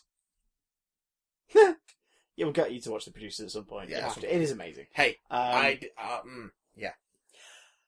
As of the writing of your email, Luke, the Out of the Broom Cupboard shows at the Manchester Comedy Store, April 11th to May the 9th, 5 Wednesdays in a row, everybody. Come on down. Tickets available at thecomedystore.co.uk/Manchester. Yay! If you're a fan of big damn stuff especially, you should definitely come down. Hint, hint. Which I need to talk to you more about, actually. But anyway, that was a bigger hint. If you're a fan of our stuff, come on down. Those are where the tickets are. As of the writing of your email, they are aimed squarely at 16 plus age for entry, simply because the Comedy Store is a comedy club, and it's an evening aimed more at people studying. Like, it's entertaining, so if you just want to hear stories about working kids TV, definitely come on down. But it's an evening. It's about people. It's going to be more ideal for people studying performing arts, media studies, film studies, television production, broadcasting, etc. We've got a pretty big media student. Population in this part of Manchester, so it's very much, we know our audience. Yeah. Well, Chris knows his audience. I say we. I'm barely involved in this. However, after much consideration and demand, from a lot of people like yourself, aged 14, 15 in particular, who are basically like, yeah, I want to come to this because I want to learn about it. The age has been shifted on the shows. As of, it should be up from Thursday the 8th, so by the time you're listening to this, there will be a new £5 ticket available for 12 to 16-year-olds. The condition is you have to come with an adult, so you need to get at least one adult and one child ticket. The swearing will be toned down slightly in the event itself, but the context is still going to be the same, so it's not going to be a comedy show aimed at kids. It is going to be what it was before, but we are just allowing those. Because the more I thought about it, the more demand we got for it. I had a chat with the guys at the Comedy Store, and they were like, yeah, we can make this work. Let's do this. Yeah. I just thought back to me being that age. I was like, I would have loved to have come to stuff like that, so I can, This is at the Comedy Store, but it's not a comedy show. Yeah, it will be funny. It's going to be fun. It will be funny, but it's a bit bizarre. It is about, as you say, it's about the production and working in that environment. It's that first and fun second. It just happens to be at the Comedy Store. Mm-hmm. So don't. Yeah. However, if that's what you're coming for, you'll be good. If you are 11, why are you listening to this? It's an explicit. What are you doing? It's an explicit iTunes podcast. But B, I'm looking for in the summer to be putting on a slightly more kid-oriented version. That's a bit more sort of workshop / out of the broom cupboard. Yeah. That would come to smaller theatre and family venues in the summertime. So if you do have younger siblings who you think would be interested in this stuff, but obviously can't come because they're under the age of 12, then don't worry, they might get their chance as well later. I'm already talking to the current lineup of guests about doing more shows in different locations. I'm talking about a couple of venues. I've been talking to other guests. I've got names who have said yes to it who I wish I could tell you, but I won't until there's official dates. So yeah, this is just the beginning for the Out of the Broom Cupboard experiment. But what I will stress is this. Even if it's a bit of a trek to Manchester, but you want to see those 5 guests, and you can make it, it's just a bit of it's an extra half hour than you'd like to be driving on a Wednesday, please still come along. You don't have to, but please still do, because the success of these shows, if the tickets do well and the response is nice, will help sell it to other venues much easier. The concept already does get the ears and conversation, the ears of and the conversation flowing of certain venues and owners of places. But even so, numbers are always better. So if I can turn around to a theatre near you where you'd much prefer to come and see it and say, hey, here's how it did, here's the response to it, they would go, oh, great, yeah, let's fit you in. Let's make this work. So interest is good. Yeah. Money's better. Yeah. Which is, it is the bottom line. So basically, if these 5 shows do well, it is instant chain reaction to it definitely happening elsewhere, which is the plan. If they don't do too well, it's going to take more work to get that done, and then you won't get the versions around the country. So if you're say, an hour and a half drive away from Manchester, I totally recommend just taking that extra bit of time, because I'll give you a massive hug after the show to thank you for taking the time to come down. Don't hold him to that. Don't hold me to that. I'll hold you. I shan't. I'll high five you from a distance behind perspex. We are all about personal space. Yeah. Get out of my personal space. This is my personal space. Oh, God. So, yeah. comedystore.co.uk/Manchester, Out of the Broom Cupboard. Come along, everybody. It'll be great. Memorable birthday experience. I'm trying to think of big positive ones. I always remember the crap ones. I turned 30 a couple of months back, and I was wankered. You were. So that was pretty good fun. You were. That was a lovely party, That was a really That was good like a fun. really nice, just like intimate but mad Everything evening. was so warm. It was great. It was, Yes, it was really nice. It was good. God, you got me into some ales that night. Oh. Your dad especially. My God. Oh, yes. My he loves God. it. Man can drink like a fish. That was a really good one. You got 2 cakes. I got 2 They cakes. call you Jimmy 2 Cakes. Jimmy 2 cakes. Oh, Jimmy 2 Cakes. Eh? Yes. I want 2 next year, and 3 the year after. I always remember the crap ones, weirdly. Although I had a really nice surprise one I about. don't have any terrible birthday memories. I had a really nice surprise one about 5 years ago that was like the first surprise birthday party that had ever happened to me. It was odd. Like it was a Saturday, and I had some stuff to do in the morning, and then Lou took me to the Trafford Centre. She was like, "We need to go to the Trafford Centre to get some stuff." Yarp. I was like, "Oh, okay." And we this is like 2012, I think it was. No, 2013. So we went to the Trafford Centre, and she was like, "I just need to." At the time, she worked at the Odeon, and she was like, "I just need to pop upstairs and see someone." I was like, "Oh God, right, fine, fine, whatever." Okay, because I just wanted to go home and chill out. And as we got up the escalator, there was like 5 or 6 friends at Laser Quest going, "Oh yeah, we've got 2 games booked. Are you coming in?" I was like, "Oh shit!"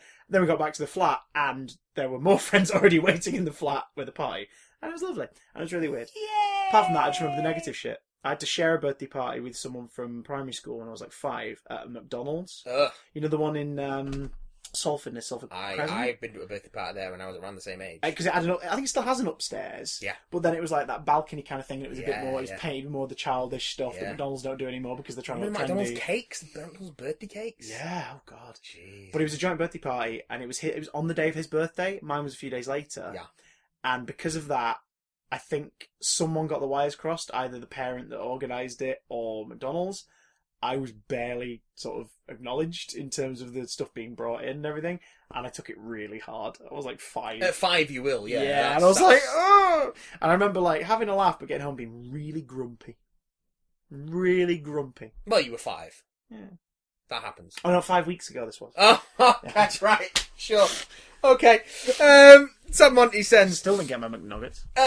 Hi, Chris and Matt! Hi, Tom Monty. I do like a bit of death.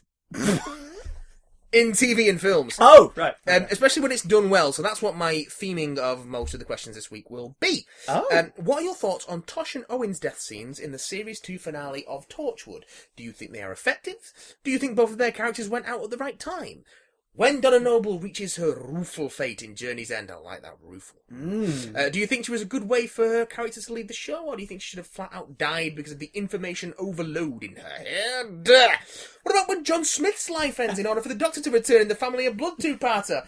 What do you think of that scene where John realises he has no other option to sacrifice his futile existence? Would you ever like to see a similar story to that done again in Doctor Who, where the Doctor must become human again for whatever reason? What setting would your ideal version of that story be in? Yours, Tom Monty! Rate every death ever in the history of Doctor Who. Go now! Oh, that caveman who gets his head bludgeoned in, that was good, wasn't it? Yeah. And that bloody the Carlhead or whatever it was, as he falls over the thing. Oh god. So basically, I think this is Matt and Chris, 2 lifelong Doctor Who fans, reluctantly answer several Doctor Who questions. Okay. Tosh and hit me with Owen's the death, first one. Series 2 finale. Didn't watch it, didn't care, still don't. I remember feeling genuinely kind of miffed, but it also felt right when I watched it, and I was like, yeah, this is cool. Like, this is a cool place to write them out. Even though it was Owen's second death that series, because he died, and then kind of brought back, but he was like, his body was very slowly decaying. He was essentially dead, but he was still piloting himself, and it was like, that led for some really interesting gross stuff, and also a terrible CGI death fight. Like a fight with death. Really weird. Sure. And it was also the actual end game of the whole thing that was in Sarah Jane, Torchwood Series 1 and Doctor Who, the whole idea of the dark, like there's nothing. The darkness, there's nothing out there. Which in Series 4 Doctor Who turned out to be like a combination of the planets disappearing and the idea that things were being pulled away. But it was properly resolved in Torchwood Series 2. The idea was just like, oh no, like a lot of people are due to die and death is waiting for them.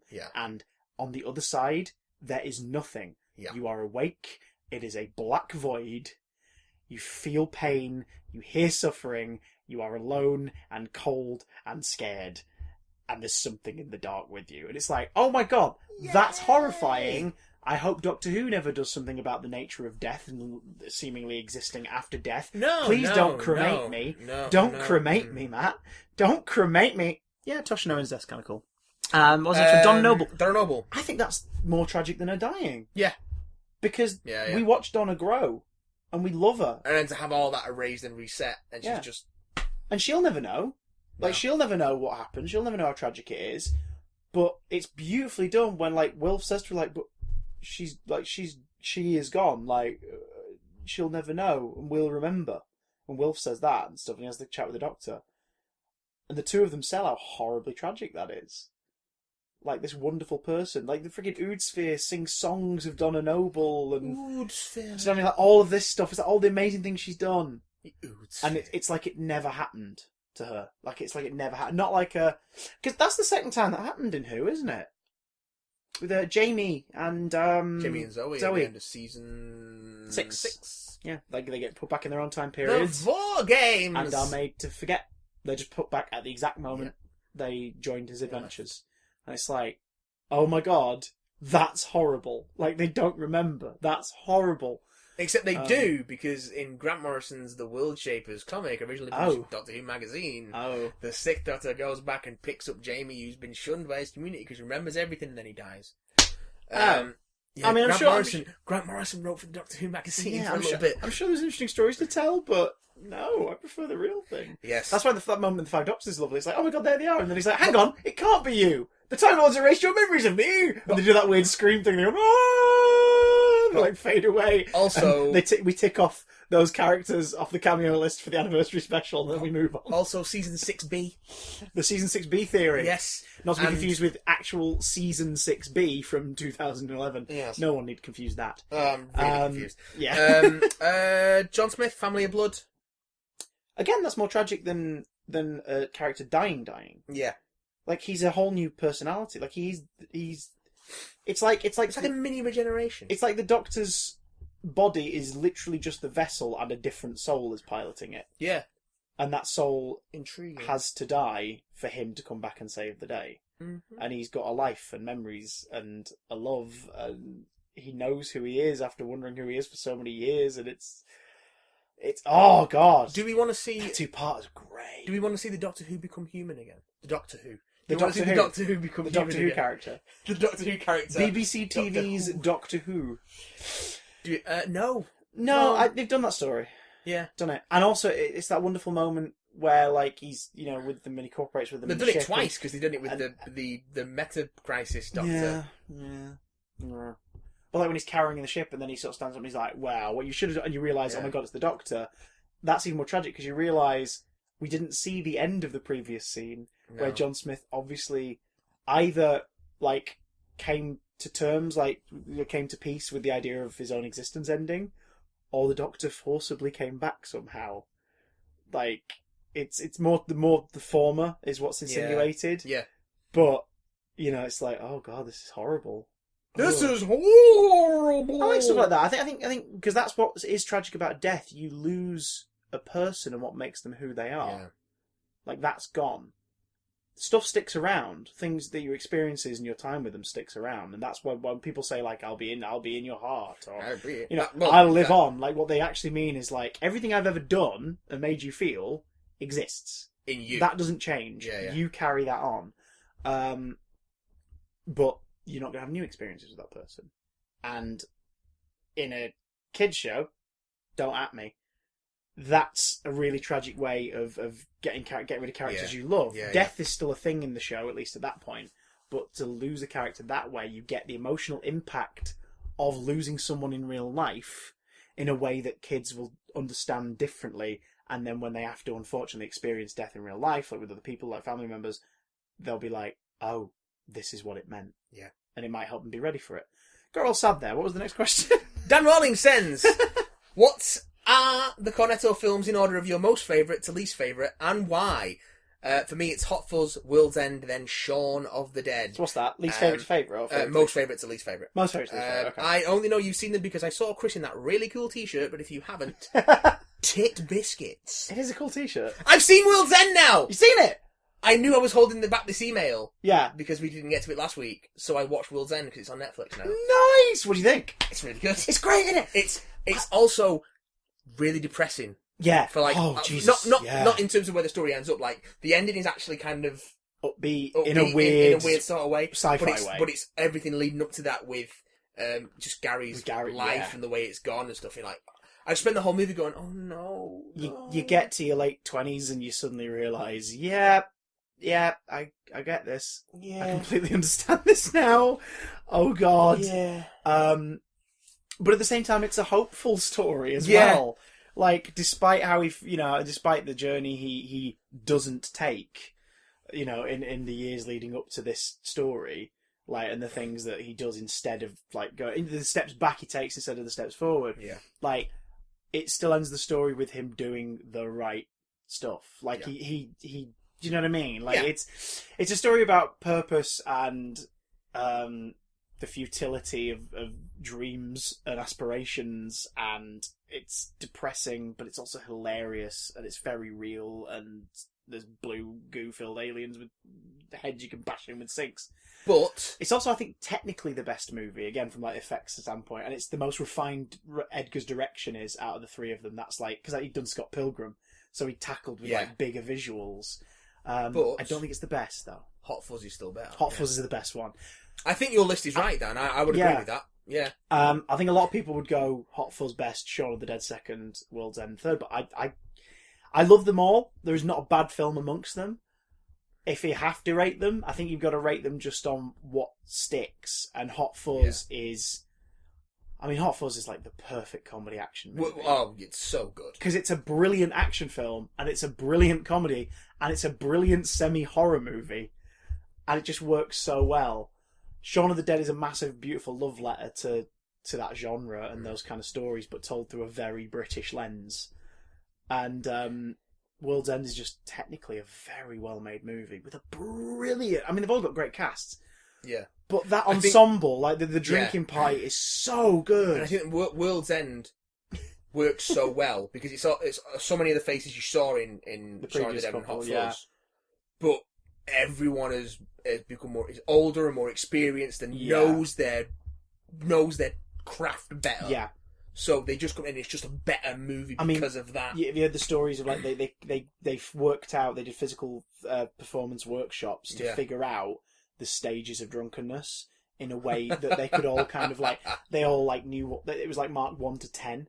Yeah. So they knew that, like, for this scene in the story, they need to be at 7. So they'd all do certain things to make sure that they were all on the same page when it came to how inebriated the characters were. Which is actually, on the days they were actually vital to the plot. Yeah. Because it But again, it's a little thing. Like, you could just show up and be like, I'm back to drunk. And they were like, no. It goes up a scale a very specific way, and it dips here, and then it keeps going back up again. We have to make sure it's consistent. And so they physically workshop drunkenness. The consistency among the group is vital to a part of the narrative. And also it plays with the roles you think you know. Like, once again, Peg is the lead, but Peg is now the hapless buffoon who we learn there's a lot more of a tragic angle to it as it goes on. But, like, he's that character. Yeah. Whereas Nick Frost, who's been, like, the lovable the lovable C word in the first one, and can I get any of you? He's just a bit of a loser. And then in the second one, he's a bit of a dork, but he's got good art. Like, he's very much a cartoon character in Hot Fuzz. Yeah, they're not Judge Judy and Executioner. Like. In the third one, he's suddenly playing the straightest of straight man. And he's great in it. And he's so good. He's really good. But it also plays with you because you're used to kind of these movies being very loosely connected through their themes and their casting. Yeah. And suddenly in the last one, they're like, oh, you think you know where we're going to go with those two? No, they're going to be very different. I want to see Nick Frost in more serious stuff, man. Me too. I do. Me too. I like it when he's in genre stuff. Yeah. Because I think he does very well with that. I mean, I've not seen Snow White and the Huntsman or whatever it is. Like, he's in one of those. I think it's either that or it's either the Snow White and the Huntsman franchise or it's the Mirror Mirror one. He was the dwarves in that year where there were 2 Snow White movies, basically. Yes. I'm not seeing him in that, but, like, I think it's Mirror Mirror. Things like Attack the Block. Yeah. It's like he works so well in pieces like that. Yeah. And it'd be really nice to see him in more stuff like that. Yeah. World's End's great, isn't it? Yeah. It's really good. I love it. I just... Oh, God.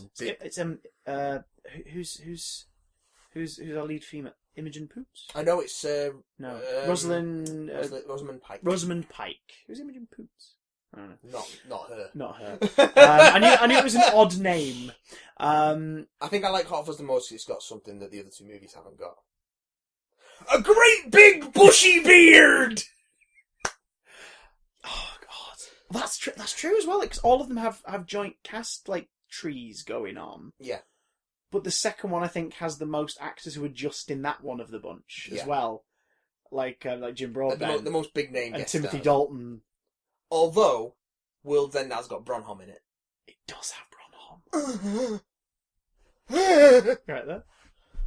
You okay there? What goes on in this town is none of your business. As long as I'm living here, then maybe you shouldn't be living here! You abandoned me, but I don't live here anymore. Oh, wow. Daniel Potter sense. It's a meme, look it up. Good evening, big damn gentlemen. Hello. I have decided to make one of my rare appearances in the emails to ask you fine chaps for your opinions on Sandman. Oh. Neil Gaiman's comic series. Okay. Have either of you read any Sandman? If so, what did you think? Secondly, Neil Gaiman and DC announced a few days ago that they're starting the Sandman universe, written by different writers and overseen by Gaiman. What did you think about the idea of bringing back an old franchise or character and expanding them into a bigger universe? What a beautiful accidental tie-in. Anyway, gents, keep up the good work. I've been around since episode 1 and you just keep getting better. Au revoir, Daniel Potter at Lego Bookworm. Aw, cheers, champ. Wow, you've stuck around for 89 episodes of utter nonsense. Poor sod. I've read about... I think I've read the first 3 or 4 volumes of Sandman. And it's brilliant. Like, yeah. It's absolutely brilliant. I've just not got around to finishing it. I've not read any, man. I think I've got one in this room, probably somewhere. Well, there we are. I've got Sandman... Preludes and Nocturnes. That's the one. That's the first volume, yeah. And I've not read that yet, but I shall get round to it. It's rather good. It's very good. I do like me some Gaiman. I wonder, based on the recent stuff with the Watchmen in the DC universe, the fact they folded them in, I wonder if this is more a case of DC were like, right, this is working for us. We're going to take more of our... Sandman's in the main DC universe. Yeah, but he's Vertigo, isn't he? Yeah, but he's part of the mainstream DC universe. Yeah. Sandman pops up in Grant Morrison's JLA. Yeah. Well, it's Daniel Hall, who I assume... He's not Morpheus, but is Sandman, so I assume something happens in that series where Daniel Hall takes over from Morpheus. I don't know. But he's sort of in that, like, that roundabout in the Watchmen. Like, he's sort of seen as that, like, here's the DC universe, and we also have these guys. Yeah. I wonder if they were thinking, like, oh, let's do something with this. Hey, Neil Gaiman, do you want to do it? And Neil Gaiman's thinking, not really. But I also don't want them to fuck it up. He also pops up in Dark Knight's Metal. Oh, that's obviously on purpose. Sandman is a big part of Dark Knight's Metal, which has still got one more issue to go. So I'm interested to see how that wraps up. So that's obviously been done to tease this, then, to test the waters for some people. I think Scott Snyder just wanted to use Sandman in something. This reeks to me of we're gonna do it no matter what, Neil. Yeah. And Neil's gone, right, okay. Can I throw my 2 cents in? It's like before Watchmen. Like, they were gonna do that no matter what. Doesn't matter if Alan Moore is remotely paying attention to it. Also, because he doesn't own the fucking rights to it, which he's very bitter about, by the way. Yeah, but you made it for a company, so so that is unfortunately how that works. Neil Gaiman's pretty cool about stuff like this, so it could be good. I'm not sure there's enough. I mean, I haven't read all of Sandman, so I'm not sure how they're going to fill out a whole universe. But I guess you've got these 7 endless, haven't you? So you've got like Dream, Desire, Destiny, Death, and whatever they all are. So I guess you could kind of fill that out, and then the sort of Lucifer and Hell and the demons and stuff like that. So I think you could go into some interesting places with it. But yeah, Sandman and Hellblazer are 2 series that I'm slowly working my way through.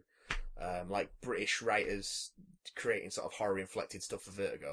I've just finished the 4th volume of the original Hellblazer run. It's very good. So yeah, I should go back to Sandman, catch up on that. Thanks for your emails, guys. Tis nobler in the mind. Apologies for the slings and arrows of a large email session once every other episode. Yeah, apologies to those we didn't get to last week, but I just needed to go home and sleep because I was fucking knackered. As I believe you probably are right now, darling. I'm a bit knackered right now. I was up at it's 9:10 and I was up at 4 this morning. Do you want a belly rub? No, absolutely not. If you touch my belly, I will fart. Also, I've not eaten since 11 o'clock. I'm going to go rub Matt's belly and feed him churros. In the meantime, you guys can get in touch with us, bigdamcontact@gmail.com if you want to send emails in for us to read out next week. Things are going to be a little skewiffy over the next couple of weeks, so if you want an email answered sharpish, then get it in before next week's episode to get it done in next week's episode. Of course, you can always keep in touch with us on Twitter @BigDamnCast. And the Big Damn channel on YouTube is where you can find all of our content, these podcasts, and any extra nonsense that may or may not show up on there in the near future. Oh! But before we leave, Matthew will end on this haiku to set you on your way. Syllables. There are 14, but I can't count. I had no idea if that was 14 syllables. Huh? Kiss me.